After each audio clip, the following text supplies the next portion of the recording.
ዩቲዩብ አውቶሜሽን ዓለም ላይ ካሉ ከፋይ ከሚባሉ ነገሮች እንግዲህ ዘመናዊ የገንዘብ መስሪያ መንገድ ነው። ይህ ዝም ብሎ ተራ ተጨማሪ ስራ ወይም ሳይድ ሀስል አይደለም። አንዳንድ ተራ ቪዲዮ ሰሪ ሳይሆን እንደ ሆሊውድ ፊልም አዘጋጅ በስርዓት የሚመሩት የቢዝነስ ሞዴል ነው። ዛሬ ምንም አይነት ፊት ሳናሳይ ሳንጠቀም ተገብሮ ገቢ ወይም ፓሲቭ ኢንካም ሊያስገኝ የሚችልን ትክክለኛ ፍንጭ እናያለን ማለት ነው። እንግዲህ ብዙ ሰዎች ዩቲዩብ ስለ ዝና ብቻ ይመስላቸዋል። በወር በሺዎች የሚቆጠሩ ዶላሮች የሚያስገኝና ስውር ቻናሎችን ግን የሚያውቁት ሚስጥር እንዳለ ዋና ነገር አሰራር በስርዓት መዘርጋት ወይም ሲስተም እንደሆነ እንረዳለን። በአጠቃላይ የዚህ ቪዲዮ ዝግጅት ልክ እንደ ፋብሪካ ምርት በቅደም ተከተል የሚሄድ ሲሆን በአራት ዋና ዋና ምሰሶች ላይ ይቆማል። የመጀመሪያው እንግዲህ ስክሪን ጸሐፊ ነው። ተመልካቹ በስነ ልቦና ለመሳብ የሚያስችል ይዘት ያዘጋጃል። ቪዲዮው እንደጀመረ በመጀመሪያዎቹ 30 ሰከንዶች ውስጥ ሰውን ይማርካል። እስከ መጨረሻው ድረስ አይኑን እንዳይነቅል የሚያደርግ ኮንቴንት ነው። ሁለተኛው ደግሞ ድምፅ ነው። በፈጠራ ስራ መድረኮች ላይ ያሉ ባለሙያዎች በቅንብር ወይንም እጅግ ዘመናዊ የሆኑ ሰው ሰራሽ አስተውሎቶችን AI ድምፅን በመጠቀም የሚሰማው ድምፅ ግልጽ፣ ማራኪና የሚስብ መሆን አለበት። ከዛ ባለፈ ደግሞ ሶስተኛው ኤዲተር ነው።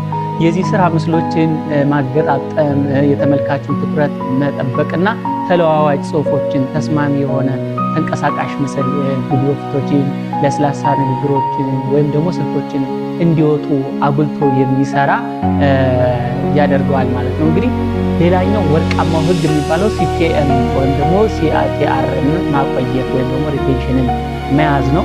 ነገር ግን ያገኙትን ቪዲዮ ሁሉ ስለ አፕሎድ ስላደረጉ ብቻ ዩቲዩብ ይከፍላል ማለት አይደለም። የአልጎሪዝምንና የአስተዋቂዎችን ህግ ማክበር አለብን። ይህ ደግሞ በሶስት ዋና ዋና ነገሮች ይወሰናል።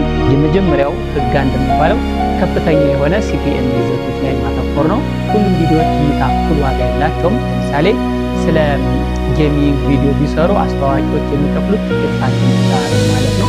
ነገር ግን ትኩረትን በፋይናንስ በቴክኖሎጂ ወይም ደግሞ በፈጠራ ስራ ቢዝነስ ላይ ካደረጉ አስተዋቂዎች ከፍተኛ ክፍያ ይከፍላሉ። ምክንያቱም እነዚህ ቪዲዮዎች የሚያዩት ሰዎች ለመግዛትና ለመዋለ ንዋይ ፈንድ ለማድረግ እየተዘጋጁ ናቸው ማለት ነው።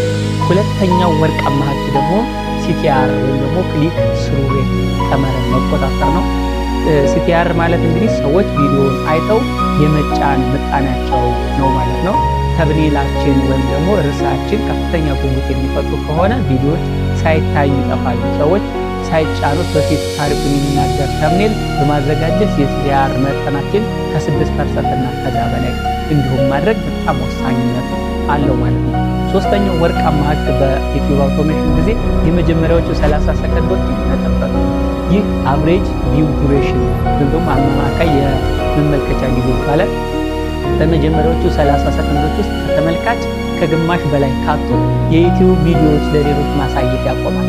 ረጅም መግቢያዎችና አላስፈላጊ ወሬዎችን ማስወገድ ተገቢ ነው። ወዲያውኑ ወደ ዋናው ቁም ነገር መግባት ለዩቲዩብ አውቶሜሽን በጣም ወሳኝ ነገር። ከዩቲዩብ ክፍያ ባሻገር እንግዲህ ትርፍን ለማሳደግ ምን እናድርግ የሚለውን ስንመለከት እውነተኞቹ ስኬታማ የዩቲዩብ አውቶሜሽን ባለሙያዎች ሚስጥራቸው ምንድነው? እነሱ ገቢ ለማግኘት የዩቲዩብ ወርሃዊ የክፍያ ብቻ አይጠብቁም፣ ወይም ደግሞ አድሬቨር ብቻ ሳይሆን ከመጀመሪያ ቀን ጀምሮ ገቢ ለመፍጠር የራሳቸውን ዘዴ ይጠቀማሉ። ዲስክሪፕሽን ላይ አፍሌት ማርኬቲንግ ሊንኮችን ሊያስቀምጡ ይችላሉ።